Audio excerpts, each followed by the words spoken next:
मध्य प्रदेश के गृह मंत्री डॉक्टर नरोत्तम मिश्रा का बयान सामने आया है। उन्होंने कोरोना को लेकर जानकारी देते हुए बताया कि आज कोरोना के 18 नए मामले सामने आए हैं। इसी के साथ 15 लोग ठीक हुए हैं और 51,000 सैंपल लिए गए। दिग्विजय सिंह और कुणाल कामरा को लेकर बोले कि दिग्विजय सिंह को अगर कॉमेडी करवानी है तो जो आलू से सोना बनाने की बात करता है, जो पीठ का बोल सीने में छुरा मारने की बात करता है, उससे कॉमेडी करवा ले। जो हिंदू देवी देवताओं का अपमान करे, किसी को भी किसी की भावना के साथ खेलने की अनुमति नहीं होगी। एनजीओ की विदेश फंडिंग पर कहा कि विदेश से जो फंडिंग हो रही है उसकी जांच हो रही है। विदेश से जो पैसा आ रहा है कहीं उसका इस्तेमाल धर्म परिवर्तन में तो नहीं हो रहा है, इसकी जांच की जा रही है। वहीं कमिश्नर प्रणाली लागू करने के बाद कई पद रिक्त हैं। इसको लेकर कहा कि सभी पद जो आवश्यक थे भर दिए गए हैं, आवश्यक होंगे तो भर दिए जाएंगे। अब पंचायत चुनाव को लेकर बैठक कर रहे हैं, उधर सुप्रीम कोर्ट में उनके सांसद लड़ रहे हैं, उनके कांग्रेस के नेता सुप्रीम कोर्ट में लग रहे हैं। वो समझते हैं उनके नेता के कोई भी चुनाव हो कांग्रेस का हारना तय है। दिग्विजय सिंह जी को अगर कॉमेडी करानी है तो जो आलू से सोना बनाते हैं उन्हें बुला लें, जो छाती में छुरा पीठ से भोंकते हैं उनको बुला लें, जो पूंजीपति को पूंजापति बोलते हैं उन्हें बुला लें।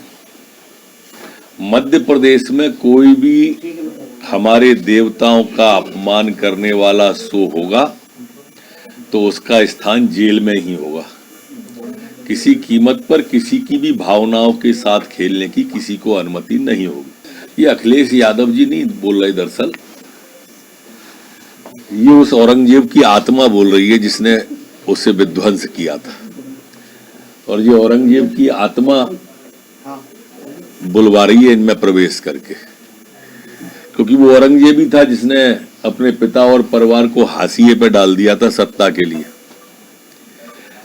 कमोबेश यही अखिलेश जी ने किया है। पिता और चताओं को राजनीतिक हाशिए पर इसने डालने के बाद में किया है। मोदी जी के भाग्य में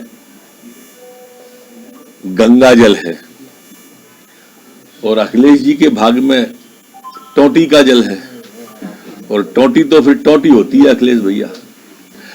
विदेश से फंडिंग आने वाली संस्थाओं, पाने वाली संस्था, इन सभी को हमने जांच के दायरे में लिया है मध्य प्रदेश के अंदर। जांच के बिंदुओं में ये बिंदु भी है कि वो पैसा आ रहा है तो कहां लगाया जा रहा है, किस कार्य के उपयोग में लिया जा रहा है। कहीं वो धर्मांतरण के लिए तो उपयोग में नहीं हो रहा, कहीं वो पीएफआई संगठन जैसों के लिए तो उपयोग में नहीं हो रहा है। अगर ऐसा जांच में सिद्ध आएगा तो कानूनी कार्रवाई सब पर की जाएगी। जबलपुर वाले मामले में जांच बिठाई सभी विषय जांच के दायरे में है।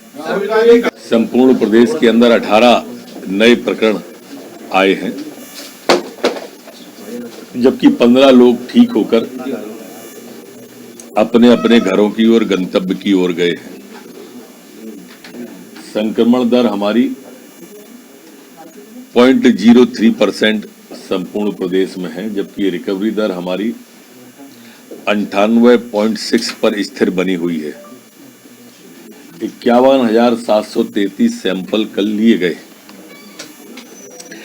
एक दूसरा विषय जो हमारे अखिल भारतीय स्तर की प्रतियोगिताएं होती हैं उसमें पदक जीतने वाले हमारे जो पुलिसकर्मी हैं,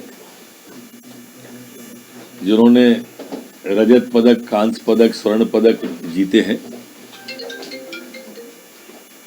महिला आरक्षक हमारी तृप्ति पांडे, दीक्षा शर्मा, के भी प्रसन्ना, दीक्षा, और इनको क्रमशः पदकों के कारण से नगद पुरस्कार 1 लाख रुपए, स्वर्ण को, रजत को 75,000 और कांस्य पदक को 50,000 रुपए का नगद पुरस्कार दिया जा रहा है। Rabindranath Tagore University, formerly known as ISECT University, the pioneers in skill development with focus on creating industry-ready professionals. Join India's premier skill-based university, Rabindranath Tagore University.